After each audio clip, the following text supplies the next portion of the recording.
Inglaterra. Já uma vez dominada pelos romanos, esta pequena nação ergueu-se para se tornar um dos maiores e mais poderosos impérios da história. Seu território espalhava-se pelo mundo e incluía todos os continentes. It was unimaginably large. Tecnologia, inovação e ambição. Eram essas as ferramentas com que foi construído o grande império e a formidável marinha britânica, cuja hegemonia exerceu o domínio de todos os mares. The Royal Navy is like the Microsoft of the global system in the 18th and 19th century. They are everywhere. O Império Britânico criou símbolos de domínio que até hoje provocam admiração.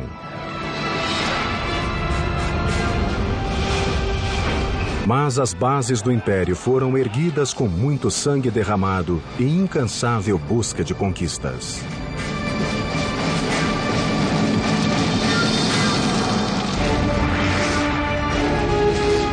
Construindo um império, a Grã-Bretanha, aço e sangue. 410 depois de Cristo. O mais poderoso império que o mundo já conhecera sofria um ataque irresistível. Em um ponto remoto da Grã-Bretanha, as invencíveis legiões romanas batiam em vergonhosa retirada. Atrás de si deixavam um vácuo militar e político.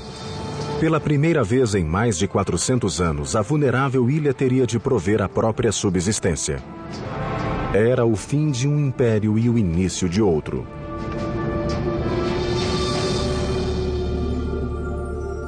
The sun never sets on the British Empire.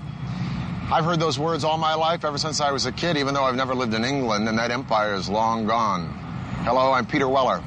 At its height, the British Empire covered almost a quarter of the Earth's land mass, some 14 million square miles, and if you think about that, that's just staggering. But how did an island, if you will, in the middle of the North Atlantic come to be such a behemoth empire? Well, in the early 400s AD, when those Roman citizens were fleeing in the face of an onslaught of Vikings and Jutes and Angles and Saxons, some of those marauding and plundering people decided to stay. Maybe they liked the temperate climate. And after several centuries, they'd organized and developed themselves into somewhat of an Anglo or English identity. But with the death of the last true Saxon king, Edward the Confessor, the door was open for another people to step in, the Normans, who were essentially descendants of the Vikings living in northern France. And at the Battle of Hastings in 1066, the Normans did that very thing. They took England under the leadership of a man named William, who we call today William the Conqueror. Grande e ambicioso guerreiro, nada poderia impedi-lo de se tornar rei da Inglaterra. To conquer another country like England, you couldn't really be a sort of touchy-feely kind of person. You had to be a very strong leader, and that's what he was. He was a brutal man. Em 1066, Guilherme agiu. Reuniu um exército de normandos e invadiu as praias da ilha. Durante longas horas, seus homens fustigaram o exército do rei Haroldo perto da cidade de Hastings. No fim do dia, com uma única batalha, Guilherme havia conquistado a Inglaterra. A seguir, trataria de imitar os romanos e iniciaria a construção de uma série de edifícios que transformariam a paisagem inglesa. He imposes himself on England and he builds these castles around the country. Now we look at castles and we think, don't they look nice? A Norman castle is not nice. It was big, it towered over your town, and it was a reminder to say that you are under us now. And of course the biggest one he builds is the Tower of London. Guilherme desejava uma fortaleza intimidante. Escolheu um ponto na margem do Tâmisa, onde havia ruínas romanas. Para a nova torre, ele as utilizaria como fundações e como lembrança do legado romano de poder e glória. O complexo incluiria uma muralha defensiva que cercava a imponente torre de mais de 30 metros. Seria a maior fortaleza de Londres. So it's really built to scare everyone off and to say, you know, this country is mine, I'm not going anywhere, I'm staying, and don't think that anyone can get rid of me. Of course, the people they use to build it are the locals who have to do it, so they use them effectively as slave labor. Construindo sobre as muralhas romanas, os trabalhadores primeiro fizeram uma barreira em volta.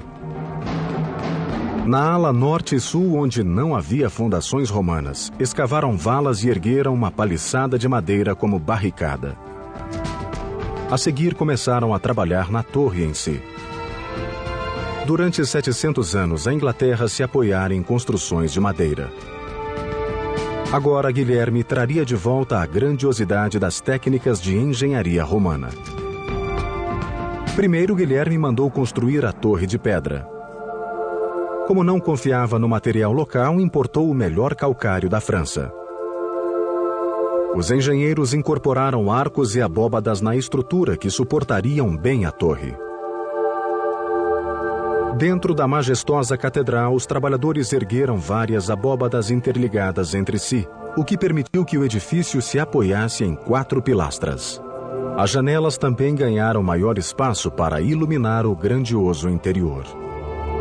It was a great feat for that time because the English were used to building in wood, so I think it was rather miraculous for them to see this enormous structure go up. It was really impregnable. I mean, the walls were tremendously thick and there were just little slits to look out from. O austero castelo servia de residência real, fortaleza e prisão. A intimidação era reforçada pela resposta rápida contra quem quer que ousasse desafiar o rei. You get armed men, and they go up and they land on your doorstep. They will drive you out of your home. They will burn your home down. They will burn your crops so you've got nothing to live on. And a lot of killing, of course. A torre estava quase pronta em 1087, quando Guilherme morreu, pondo fim a 21 anos de um reinado agitado. A imponente fortaleza ficou como lembrança de seu poder e tirania até os dias de hoje. Uma série de reis normandos sucederam a Guilherme e continuaram as obras no complexo. Mas somente 400 anos depois é que a torre teria sua mais sinistra fase. O rei que a iniciou, porém, não era normando.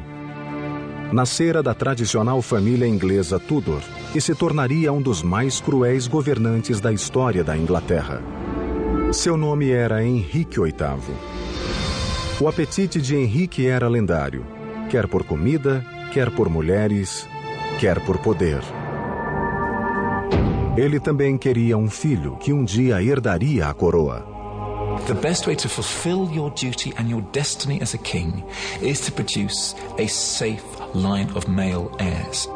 And if you look at the portraits of Tudor gentlemen, they're standing with their legs apart and their hands on their hips with these big codpieces. That is not by accident. That is saying, I am virile. Look at me, I can produce families. So son is a sign of manhood. Quando a primeira esposa, Catarina de Aragão, não lhe deu um herdeiro, Henrique voltou-se para uma das damas de honra, a atraente Ana Bolena. He falls absolutely hopelessly in both in love and in lust with Anne Boleyn, because Anne is a very, very sexy lady, and she knows it. There's only one problem. How do you get rid of your wife? Apart from murdering her, of course. And the answer is, you've got to divorce her. Quando o Papa recusou-se a dar o divórcio ao rei, este teve um acesso de raiva. Se não podia controlar o Papa, ele simplesmente o substituiria. E rompeu de imediato todos os laços com Roma, declarando-se chefe da nova igreja anglicana.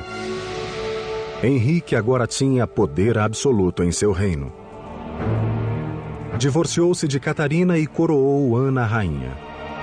Mas quando ela também não pôde lhe dar um herdeiro, acusou-a diretamente de adultério. The case is made as damaging as it's possible to be, that she's not just having one affair, that she's having a string of affairs, that there are sort of orgies going on in the palace, and Henry is only too ready to believe a lot of this. Henrique mandou prendê-la na Torre de Londres, que aumentara bastante. O complexo agora se estendia por mais de 7 hectares e tornara-se impenetrável. A paliçada, além de crescer, fora substituída por espessa muralha de pedra. Uma série de torres reforçava a sensação de solidez e austeridade. A muralha externa escondia outra, mais baixa e mais espessa. Um fosso profundo e cheio de água fora escavado ao longo do perímetro. Com essas defesas, a fortaleza tornara-se virtualmente inexpugnável. Sob o tacão de ferro de Henrique, a fortaleza tornou-se palco de violência e crueldade. Era um calabouço e teatro de execução de seus inúmeros inimigos. Ali, Ana Bolena aguardou seu triste destino: a decapitação. Axe executions were actually really nasty because it was not uncommon for the axe not to finish the job in one blow. What he does with Anne Boleyn, he says, "For you, darling, nothing but the best." Instead of having her beheaded with an axe, he's going to have her beheaded nice and neatly with a sword. A 19 de maio de 1536, Ana Bolena foi conduzida ao pátio da torre. Com um ágil e único golpe, o problema de Henrique foi resolvido.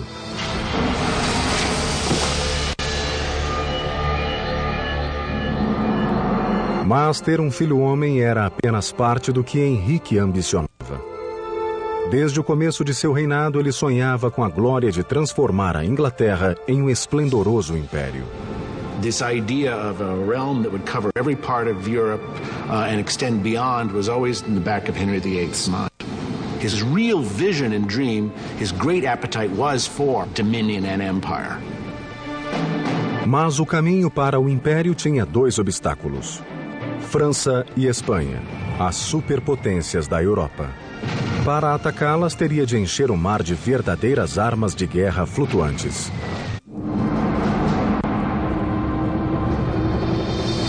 Verão de 1510.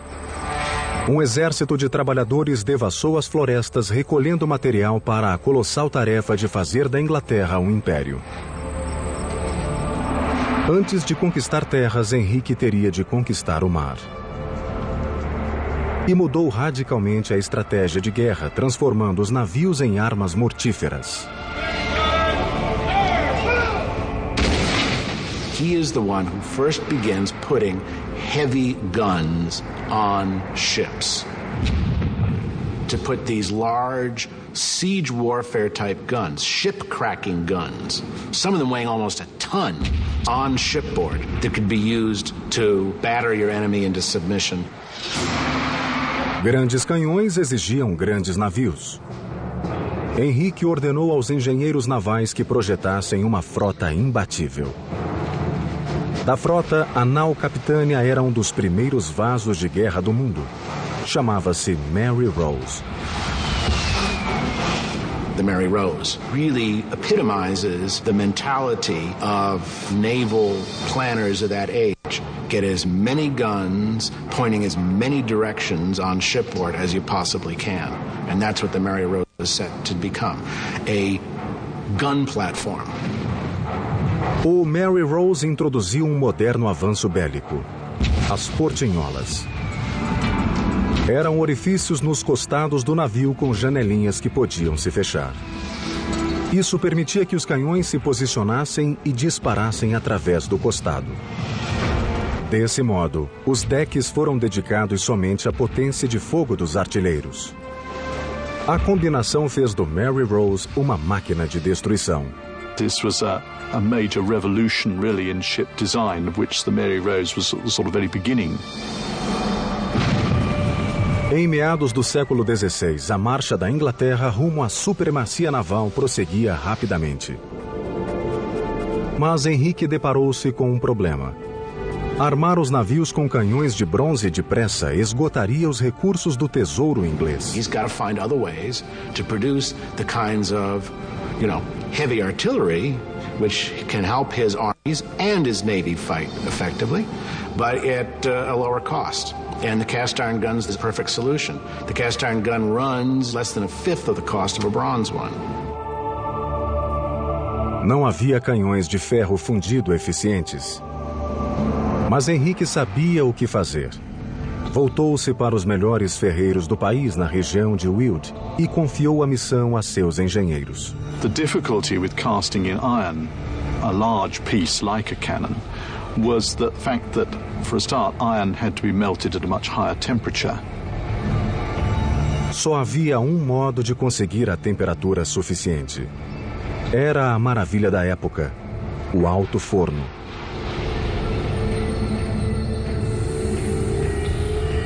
Primeiro, os homens despejavam lascas de madeira e minério de ferro pela boca de um grande forno de pedra. Uma roda d'água impulsionava o imenso fole, que atiçava o fogo, avivando até atingir incríveis 1.200 graus, o bastante para derreter o minério. A seguir, abria um tampão na base do forno. O ferro incandescente jorrava por uma calha e enchia um molde solidamente enterrado no chão. It was a very big undertaking, and it was very pressured as well. You had, of course, charcoal burners who produced the charcoal in the woods around the furnace. You had labourers who dug the iron ore from pits in the ground. You had teams of labourers bringing wagon loads of ore and charcoal to the furnace. Nos séculos que se seguiram, os canhões de Weald foram a inveja e o terror dos demais países europeus. The transformation is tremendous. It gave England power and a technological edge that no other European power could match.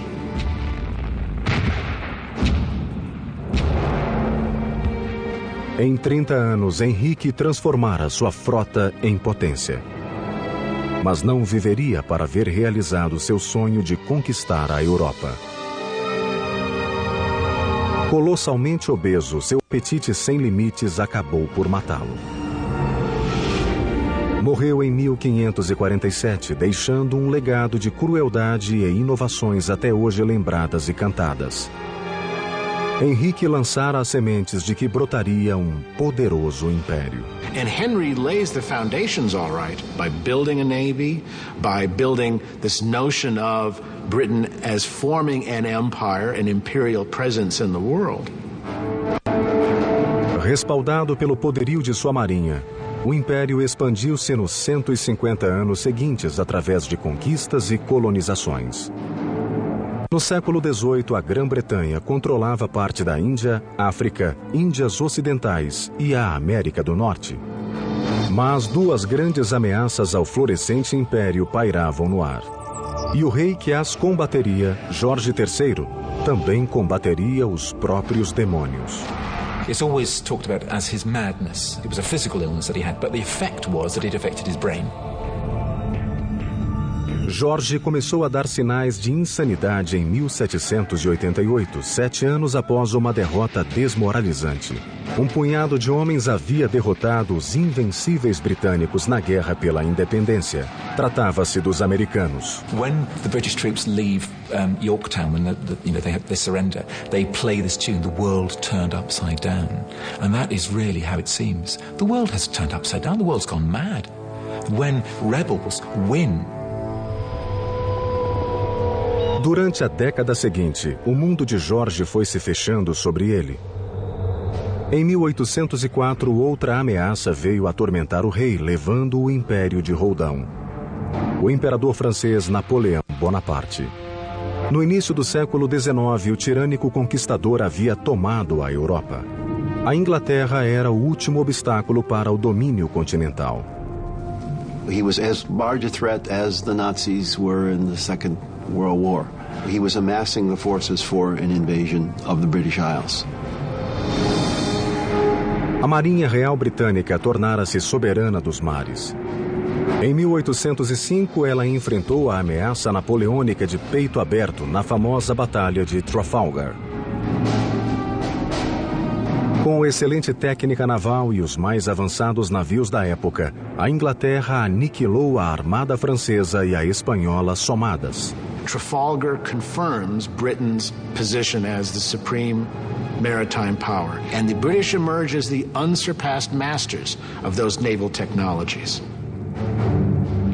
Quando Napoleão sofreu sua grande derrota em 1815, Jorge III achava-se mergulhado na insanidade, sendo rei apenas figurativo. His mind is completely gone. His eyesight goes as well, and he wanders up and down the corridors of Windsor Castle. Has to be fed like a baby. Long beard, long hair, no idea what day it is. It's just very sad. Nessa época, a Inglaterra crescia rapidamente como superpotência devido à excelência de sua engenharia naval. Mas seria outro setor técnico que levaria o Império Britânico para o domínio global. O século XIX entrava em um período de descobertas nunca visto desde a época romana.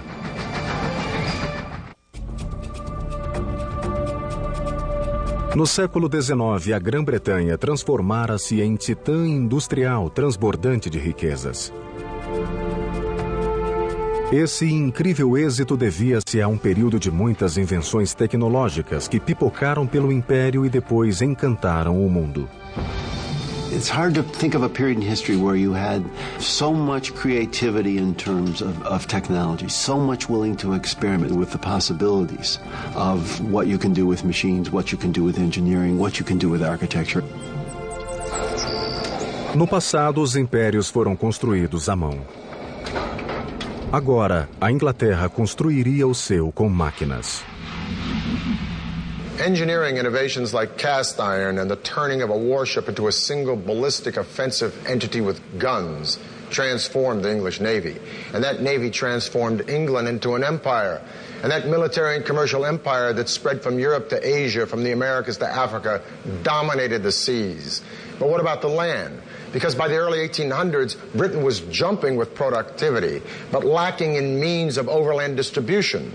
Well, in 1782, a man named James Watt perfected an engine driven by steam. But it was 40 years later that George Stephenson and his son Robert took that engine and with a firebox, boiler, piston, and a remarkable invention called the chimney, powered a locomotive called the Rocket over tracks at the blistering speed of 29 miles an hour and revolutionized overland commercial transportation with the railroad. Essa não foi a primeira locomotiva, mas suas características únicas mostraram que trens a vapor seriam a força do futuro. A chave da velocidade estava no motor. Uma série de tubos de cobre conduziam gases aquecidos em uma fornalha através de uma câmara de água, fazendo-a ferver. O vapor assim criado subia para uma cúpula, passava por uma válvula e dali para um cilindro. A forte pressão do vapor empurrava um pistão ligado às rodas da locomotiva, impelindo-a para a frente.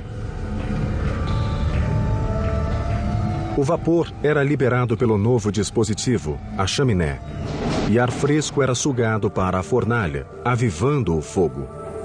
Com esse avanço, a locomotiva podia andar a grande velocidade. Of all the locomotives that were imagined at the time, it's the one that looks the most like a locomotive will. I mean, it's going to be improved in innumerable ways, but that basic machine is the one that emerges as a locomotive for the next century.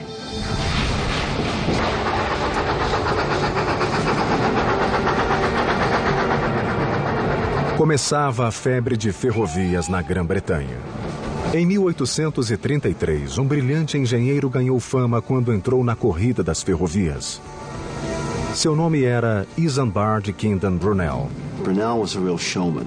He dressed well, he had a beautiful wife. He was a celebrity, and he knew how to play that to a hilt. He was also a workaholic. He had a very difficult time delegating. Brunel sabia bem o que queria.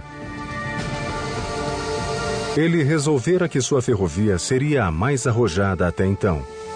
Uma rede intrincada de ramais ligando toda a Inglaterra. E batizou-a de Ferrovia Great Western. Seria a mais rápida que o mundo já vira. He wanted a track which was on a very, very shallow gradient so that the trains would be able to travel that much faster. Maior velocidade significava atravessar montanhas em vez de contorná-las. A engenharia criou outra maravilha, hoje conhecida como túnel ferroviário. It was necessary essentially to chisel through rock, and the length of the tunnel was something like 1 3/4 miles, which was really astonishing for this time. That's a really serious tunnel, even by today's standards. Brunel reuniu centenas de trabalhadores irlandeses para cavar o túnel. Começaram abrindo poços na crista da colina. Usavam pólvora para abri-los. A seguir, os homens eram baixados em cestos até a base, onde faziam a escavação com ferramentas manuais. Cavalos acionavam cabrestantes que içavam o material para o cume. It was a slow, painful and sometimes quite a dangerous process, of course, and there were fatalities on the box tunnel during its construction. Lots of dust, lots of grime, and when the explosions were going off, the risk of flying rock.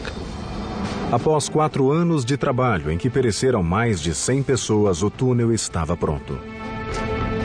A Great Western foi inaugurada em 1841. Até hoje, os trens passam por esse túnel. A febre de ferrovias que Brunel ajudara a se espalhar tomou conta de todo o império, reforçando e apertando os laços do poderio inglês. Railways in the middle of the 19th century, first in England and then wherever they spread, they're sources of just incredible wonder. They're big, they're loud, they're dirty, and they're just power, and they represent speed, they represent the conquest of space and time. They're literally awesome machines. Com o enorme sucesso da ferrovia, a Grã-Bretanha agora achava-se décadas à frente dos demais países em tecnologia de engenharia. O império aproximava-se rapidamente de seu pico. Mas um golpe inesperado em seu centro nervoso sacudiria o império até as fundações.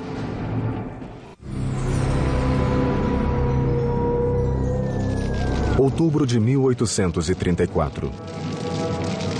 Na escuridão da noite londrina, um fogo violento graçou no próprio coração do Império Britânico, o Palácio de Westminster.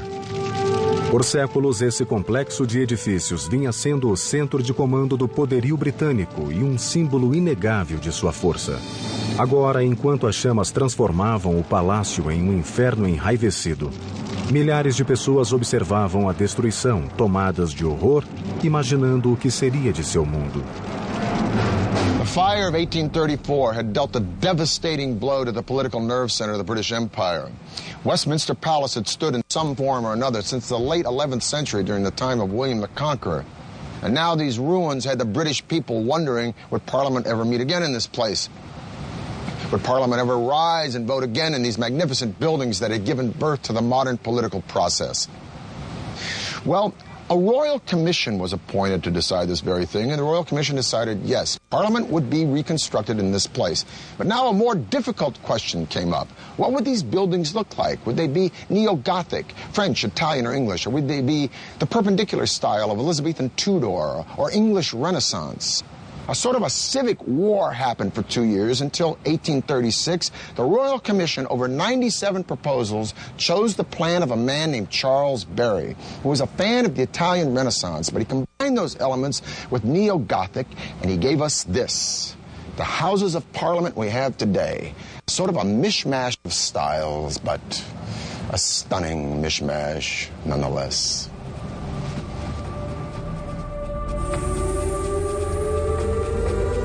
Com base no velho parlamento, os arquitetos projetaram um palácio de proporções colossais, 2 vezes maior que o Capitólio americano.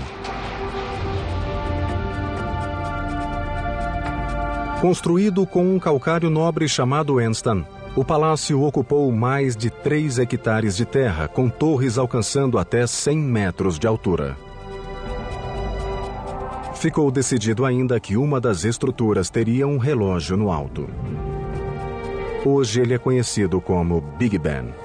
You're able to measure time much more accurately in the 19th century, and time is important. Time comes to mean money, and there's something of a revolution in the 19th century about timekeeping. So if you're going to have this latest building, yeah, a clock tower goes on it.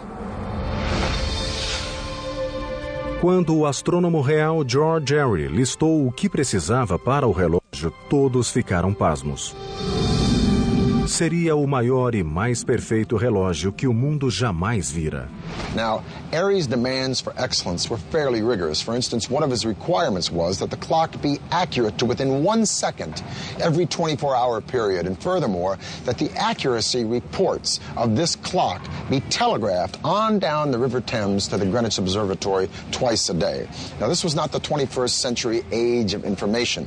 A digital clockmaker today, this would not be shooting for the moon. But a 19th century clockmaker, to make such a great clock in a huge tower with such heavy striking mechanisms, pushing such heavy hands, with such precision and such accuracy that would be exposed to the rain, wind, and elements second after second, hour after hour, week after week, year after year. This was absolutely unimaginable. It was like going to the moon.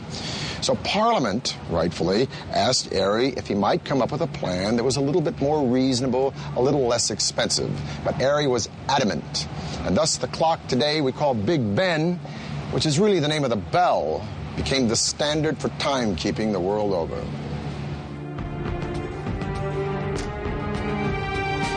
Curiosamente, foi um relojoeiro amador de nome Edmund Denison que projetou o famoso relógio, enquanto muitos profissionais falharam na tentativa de obter a perfeita precisão. Tal como outros relógios desse tipo, o Big Ben funcionaria com pesos, engrenagens e um pêndulo. Ao mesmo tempo, o desenho incluía um dispositivo novo, que protegeria o pêndulo das intempéries. 2 braços de metal controlavam uma roda de 3 raios. A cada movimento do pêndulo, um dos braços se abria, permitindo que a roda girasse. Isso regulava o movimento do relógio. Quando água ou neve pesava nos ponteiros, os braços isolavam o pêndulo e este continuava oscilando sem ser afetado. Para checar a precisão do relógio, os cronometristas simplesmente punham a mão no bolso. Pennies are used as part of its regulating its accuracy. By adding or taking away one of these old pennies from the pendulum, the clock can actually gain or lose 2/5 of a second in 24 hours. Com esse simples, mas inventivo método, o relógio ganhou fama como maravilha de precisão e pontualidade. The clock tower over the Parliament at the centre of the empire has a peculiarly powerful symbolic importance. It's as if time itself is governed by the British.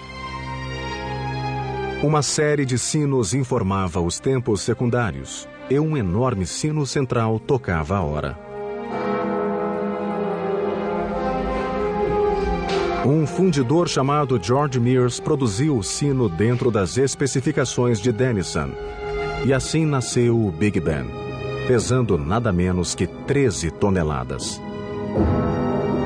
A multidão encheu as ruas de Londres e aplaudiu quando o Big Ben chegou à torre, terminada em 1858.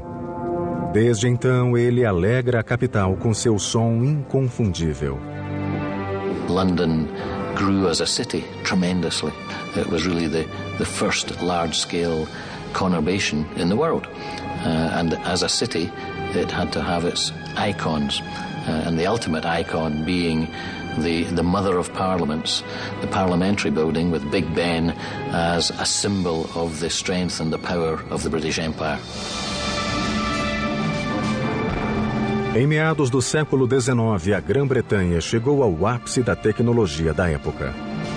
Mas sob o reinado de uma jovem e ingênua rainha, uma crise sacudiria Londres, levando-a à beira do desastre.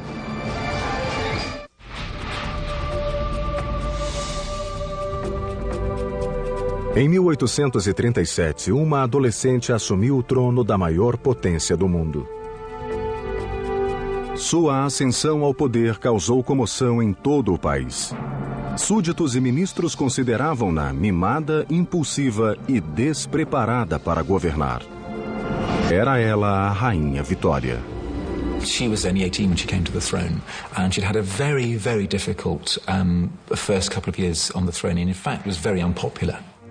Ninguém imaginaria que essa criança imatura cresceria e se tornaria um símbolo reverenciado do grande império. A transformação começou quando ela se casou com o primo Alberto em 1840. She fell in love almost at first sight. All her life, actually, she wants someone to lean on, metaphorically and indeed literally. And Albert is able to take her in hand, rather. So he comes in and he helps her grow up. Nessa época, o Império expandira-se mundo afora, da América do Norte à Austrália. Alberto e Vitória queriam o melhor em engenharia e tecnologia, sabendo que eram as melhores ferramentas de expansão imperial. E uma dessas tecnologias foi essencial: a telegrafia. You've got an empire which is extending literally around the globe. People talked about the annihilation of space and time through electrical telegraph. A indústria do telégrafo explodiu no mundo sob a liderança da Grã-Bretanha. Em meados do século XIX, mais de 150 mil quilômetros de cabos telegráficos foram instalados no país. Agora, uma mensagem podia ser enviada da Inglaterra à Índia em questão de horas. A primeira via de comunicação ultra-rápida tinha chegado e com ela o Império consolidaria seu poder de modo mais direto e efetivo. It's an enormous feat, no question. It's something which simply was not conceivable before they did it. Os grandes avanços tecnológicos não só uniram o Império, como provocaram uma explosão de produtividade nunca vista. As pessoas fugiam das áreas rurais para as grandes cidades em busca de novas oportunidades. À medida que as fábricas cresciam, o mesmo acontecia com a população da capital, Londres. So whereas it had been 1 million at the beginning of the 19th century, it was then, by the 1850s, it was already 2 million. And London was not designed for this. And there was terrible overcrowding. Really, people were living as though they were in a chicken coop. Londres fervilhava de gente. Maltratada e superpovoada, os problemas sanitários pipocaram por toda a cidade. Dejetos eram jogados em coletores pluviais e essa água imunda caía diretamente no Tâmisa. A situação era desesperadora. You would think the Thames, huge river, that would be a great way of disposing of London's waste. But unfortunately, it was also London's water supply. So the waste of 2 million Londoners was being shunted into the Thames, and then Londoners were actually drinking this. 1848. A catástrofe se abateu sobre Londres.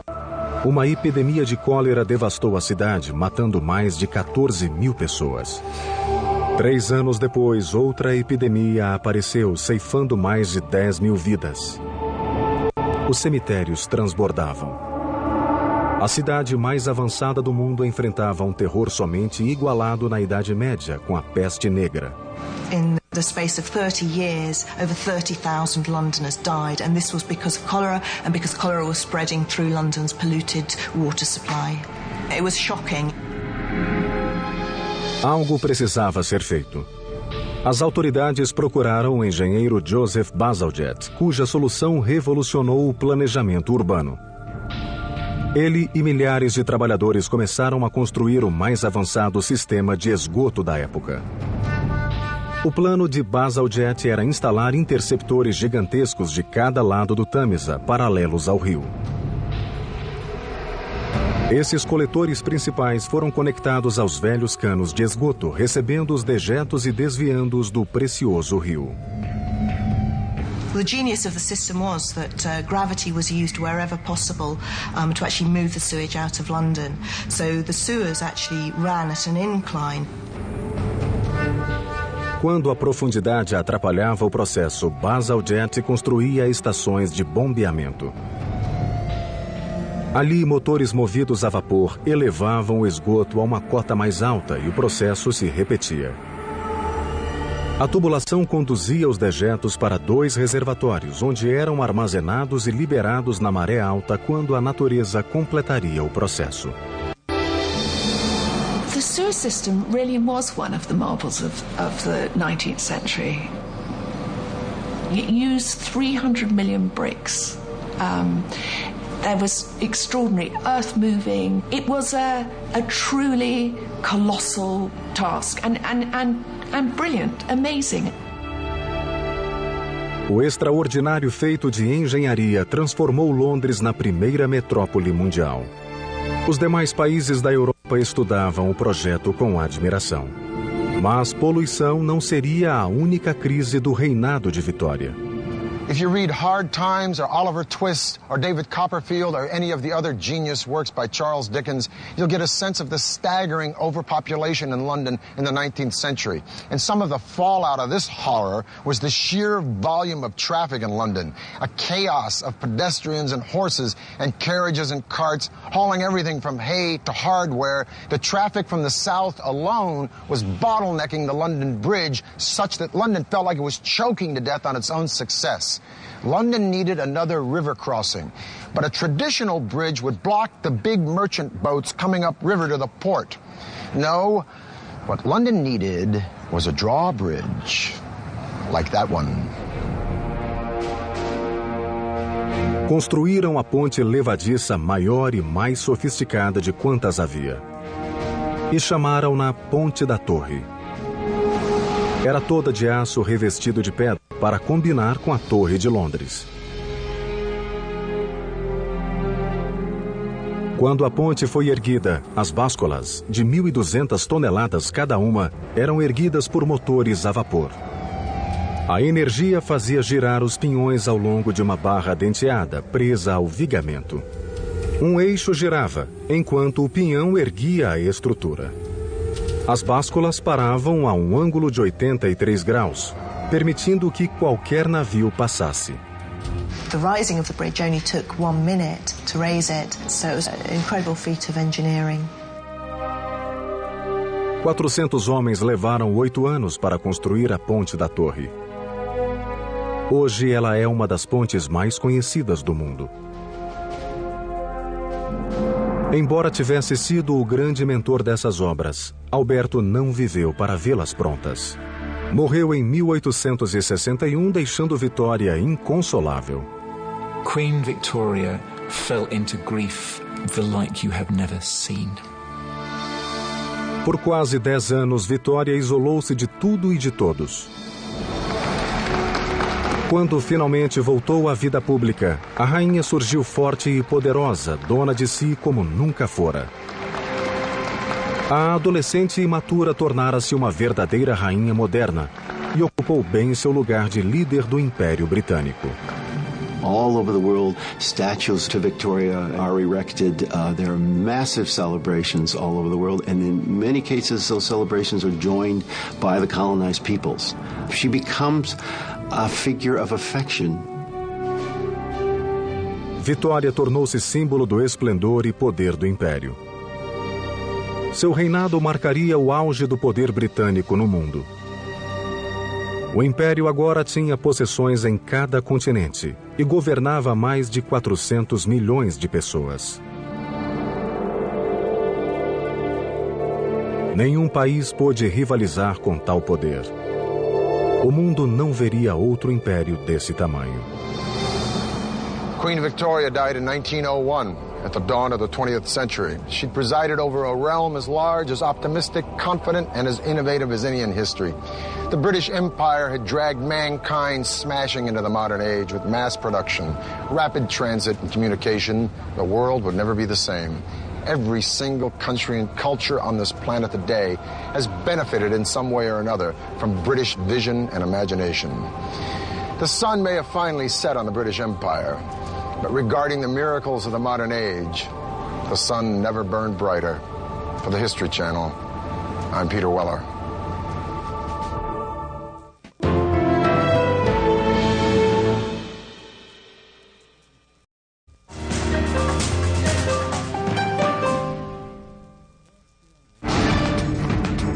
Inglaterra. Já uma vez dominada pelos romanos, esta pequena nação ergueu-se para se tornar um dos maiores e mais poderosos impérios da história. Seu território espalhava-se pelo mundo e incluía todos os continentes. It was unimaginably large. Tecnologia, inovação e ambição. Eram essas as ferramentas com que foi construído o grande império e a formidável marinha britânica, cuja hegemonia exerceu o domínio de todos os mares. The Royal Navy is like the Microsoft of the global system in the 18th and 19th century. They are everywhere.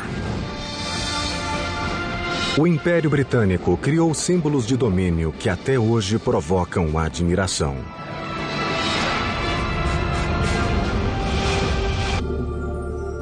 The sun never sets on the British Empire. I've heard those words all my life, ever since I was a kid, even though I've never lived in England, and that empire is long gone. Hello, I'm Peter Weller.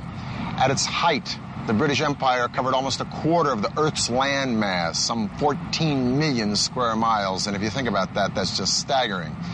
But how did an island, if you will, in the middle of the North Atlantic come to be such a behemoth empire? Well, in the early 400s AD, when those Roman citizens were fleeing in the face of an onslaught of Vikings and Jutes and Angles and Saxons, some of those marauding and plundering people decided to stay. Maybe they liked the temperate climate. And after several centuries, they'd organized and developed themselves into somewhat of an Anglo or English identity. But with the death of the last true Saxon king, Edward the Confessor, the door was open for another people to step in, the Normans, who were essentially descendants of the Vikings living in northern... A seguir, trataria de imitar os romanos e iniciaria a construção de uma série de edifícios que transformariam a paisagem inglesa. He imposes himself on England and he builds these castles around the country. Now we look at castles and we think, don't they look nice? A Norman castle is not nice. It was big, it towered over your town, and it was a reminder to say that you are under us now. And of course the biggest one he builds is the Tower of London. Guilherme desejava uma fortaleza intimidante. Escolheu um ponto na margem do Tâmisa, onde havia ruínas romanas. Para a nova torre, ele as utilizaria como fundações e como lembrança do legado romano de poder e glória. O complexo incluiria uma... Mas as bases do império foram erguidas com muito sangue derramado e incansável busca de conquistas.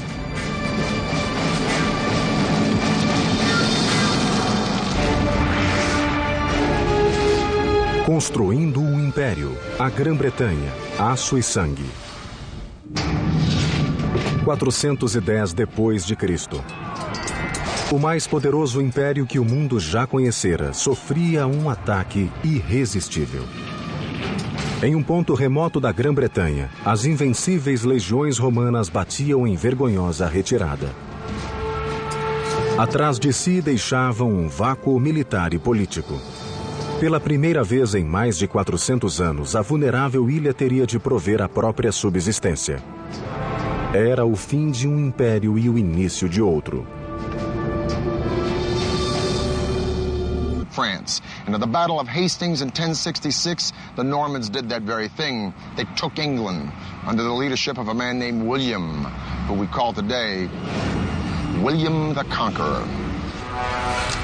Grande e ambicioso guerreiro, nada poderia impedi-lo de se tornar rei da Inglaterra. To conquer another country like England, you couldn't really be a sort of touchy-feely kind of person. You had to be a very strong leader, and that's what he was.